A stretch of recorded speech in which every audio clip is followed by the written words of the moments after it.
क्या आप ऐसी जगह को जानते हैं जहां पर हीरो की बारिश होती है? और क्या आप जानते हैं कि स्पेस क्यूरियोसिटी के बदौलत ऐसे ऐसे आविष्कार हुए जिसके बिना आज की दुनिया आज जैसे नहीं होती? तो आज का ये फैक्ट एपिसोड 8 स्पेस से रिलेटेड होने वाला है, जिसमें हम माइस्टीरियस फैक्ट्स देखने वाले हैं। तो वीडियो को आखिर तक देखिएगा। So let's get started.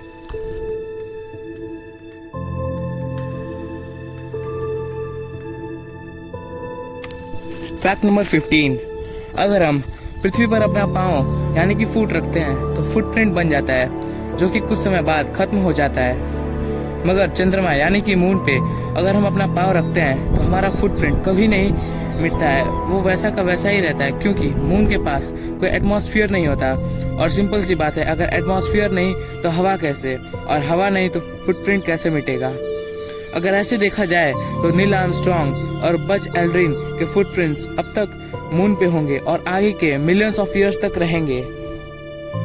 Fact number 14, सबसे पहले एनिमल जो कि एक डॉग था जिसका नाम लाइका था, वह सबसे पहले स्पेस में गया, जिसे सोवियत रूस ने 1957 में स्पुतनिक 2 से भेजा था। मगर अनफॉर्चुनेटली एंड ऑफ मिशन में लाइका मारा गया। और ये थी कहानी अंतरिक्ष में सबसे पहले एनिमल की। मगर क्या आप जानते हैं कि लाइका से पहले भी 1947 में यूएसए ने V2 रॉकेट से एक फ्रूट फ्लाई को भेजा था, और ये फ्रूट फ्लाई आखिरी तक जिंदा भी थी। और फ्रूट फ्लाई को साइंटिस्ट पहला एनिमल मानते हैं स्पेस में जाने वाला। That's an amazing fact. Fact number 13, पानी यानी कि वाटर, जो कि इस पूरे ब्रह्मांड में केवल पृथ्वी पर ही पाया जाता है। मगर साइंटिस्ट ऐसा मानते हैं कि इस स्पेस में कहीं ना कहीं वाटर वेपर का क्लाउड है, जिसके पास पृथ्वी के मुकाबले 140 ट्रिलियन टाइम्स वाटर है। और ये वाटर वेपर की क्लाउड हमसे 10 बिलियन लाइट ईयर दूर है। और ये डिस्कवरी वाटर के फील्ड में अब तक की सबसे ग्रेट डिस्कवरी है। This is mysterious fact. तो ये हमारे यूनिवर्स में इतने हैं जिसकी हम कल्पना भी नहीं कर सकते। मगर साइंटिस्ट ने इन स्टार्स की तुलना पृथ्वी पर पड़े सैंड ग्रेन से की, और ये मानते हैं कि पृथ्वी पे जितने सैंड ग्रेन्स नहीं, उससे ज्यादा हमारे यूनिवर्स में स्टार्स हैं। Just imagine how many they are. Fact number 11, solar energy यानी कि सौर ऊर्जा। इस एनर्जी का स्कोप हम इस बात से समझ सकते हैं कि अगर सोलर फ्लेयर एक्सप्लोड करे तो उसमें से millions of 100 megaton hydrogen bomb जितनी एनर्जी रिलीज होगी। और आपको जान के हैरानी होगी कि सोलर एनर्जी जितना 1 घंटा में अर्थ पे आता है, हम उतनी एनर्जी को यूज करने में पूरा 1 साल लगा देते हैं। अब इस बात से आप खुद अंदाजा लगा सकते हैं कि कितनी सोलर एनर्जी वेस्ट होती है। और अगर हम इन्वेस्ट हो रही एनर्जी को इस्तेमाल करें अपनी रियल लाइफ में, तो कितने कूल्स और फ्यूल जलने से बच जाएंगे, और पृथ्वी का एटमॉस्फेयर बिल्कुल साफ होगा, जिसमें ग्रीन हाउस गैसेस भी नहीं होगी। फैक्ट नंबर 10, पानी यानी कि वाटर, जो कि पृथ्वी पे लिविंग बींग्स के लाइफ का एक अहम हिस्सा है, और ये स्पेस में रेयरली पाया जाता है। मगर रिसेंट रिसर्चर्स के अनुसार साइंटिस्ट ने ये पाया कि पूरे सोलर सिस्टम में वाटर आइस एग्जिस्ट करता है। और एस्ट्रॉइड और कॉमेट, जो कि सोलर सिस्टम के मेंबर हैं, मेनली वाटर आइस के बने होते हैं। फैक्ट नंबर 9, हमारे यूनिवर्स में असंख्य एस्ट्रॉइड घूमते फिरते रहते हैं, और कुछ एस्ट्रॉइड किसी दूसरे बॉडी से जाकर टकरा जाते हैं, और ये हमारी पृथ्वी से भी टकरा सकते हैं। और रिसेंट रिसर्चेस के मुताबिक ये पता चला है कि पृथ्वी पर हर 2000 साल बाद एक अराउंड 80 मीटर डायमीटर वाला साइज का एस्ट्रॉइड टकराता रहता है, और ये एस्ट्रॉइड छोटे लैंडमास को अफेक्ट करता है।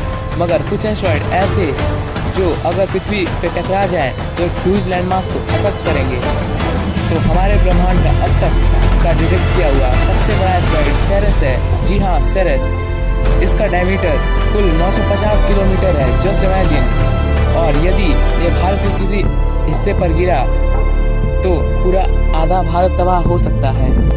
फैक्ट नंबर 8, ब्लैक होल एक ऐसा जगह जहाँ लाइट भी नष्ट हो जाता है, और हमारे मिल्की वे में मिलियंस ऑफ ब्लैक होल हैं। और ये बात जानकर आपको हैरानी होगी कि एक ब्लैक होल की एनर्जी बिलियंस ऑफ सन से भी ज्यादा होती है, और हमारे यूनिवर्स में बिलियंस ब्लैक होल हैं और एनर्जी बॉडीज हैं। इससे आप अंदाजा लगा सकते हैं कि हमारे ब्रह्मांड में कुल कितनी एनर्जी छिपी है।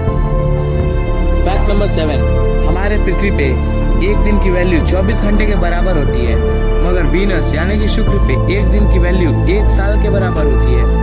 और ऐसे ही बहुत से जगहों पे टाइम की वैल्यू अलग अलग होती है, और इसी अलग अलग जगहों पे टाइम की वैल्यू का अलग अलग होने को के कॉन्सेप्ट को टाइम डायलेशन बोला जाता है। इस कॉन्सेप्ट के मुताबिक ये बताया गया है कि जहाँ पे काम तेज होता है वहाँ समय तेज चलता है, और जहाँ पे काम धीरे होता है वहाँ पे समय भी धीरे ही चलता है।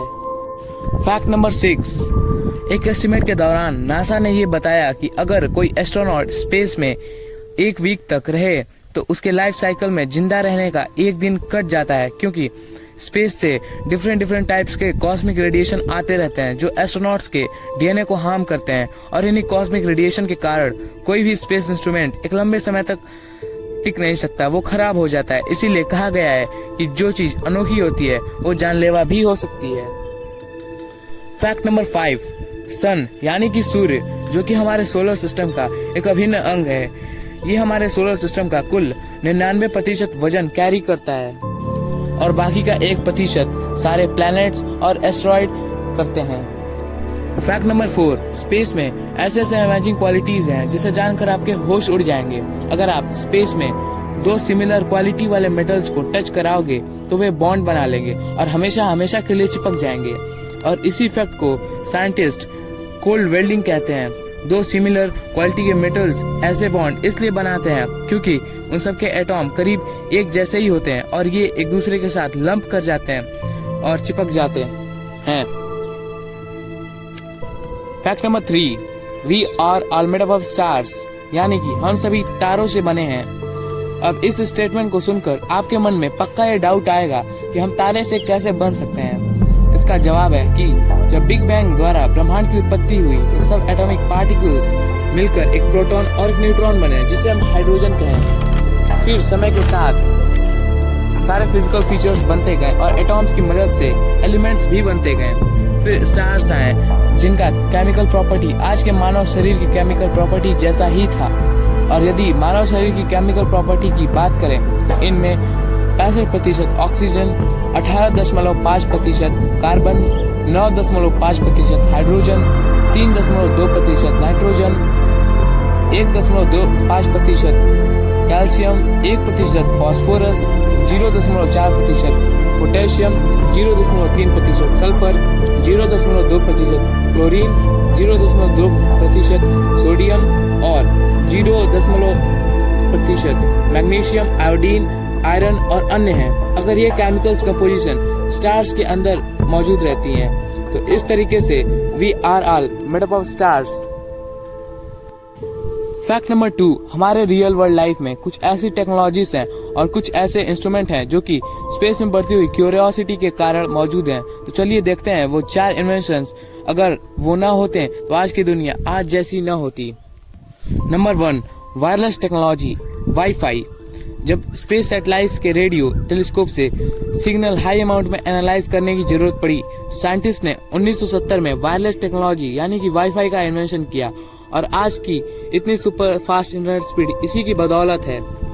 Number 2, sunglasses. पहले जब एस्ट्रोनॉट स्पेस में काम करते थे तो सन से हाई लेवल का सोलर रेडिएशन आता था, जिनमें अल्ट्रावायलेट रे सबसे अधिक मात्रा में आता था, और ये रे इतना खतरनाक था कि एस्ट्रोनॉट की आंखों को खराब कर सकता था। तो स्पेस में काम कर रहे एस्ट्रोनॉट की जान बचाने के लिए नासा ने 1980 में सन ग्लासेस बनाए जो सन के रेडिएशन को रिफ्लेक्ट कराकर वापस भेज देते थे, और आज हम वही सन ग्लासेस का इस्तेमाल फैशन में भी कर रहे हैं। Number 3, joystick controller.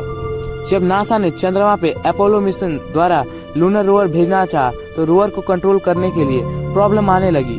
फिर उसके बाद नासा ने जॉयस्टिक कंट्रोलर का इन्वेंशन किया, जिससे वे पृथ्वी पर बैठे बैठे पूरे रोवर को कंट्रोल में कर सकते थे, और आज हम वही जॉयस्टिक का इस्तेमाल वीडियो गेम्स को खेलने में करते हैं और उनका मजा बढ़ाने के लिए करते हैं। Number 4, water purification. पानी ह्यूमन लाइफ का एक एसेंशियल नीड होता है, और स्पेस में काम कर रहे एस्ट्रोनॉट को सर्वाइवल के लिए पानी की जरूरत पड़ती है, मगर बार बार लार्ज क्वांटिटी में वाटर ले जाना बहुत ही मुश्किल काम होता है।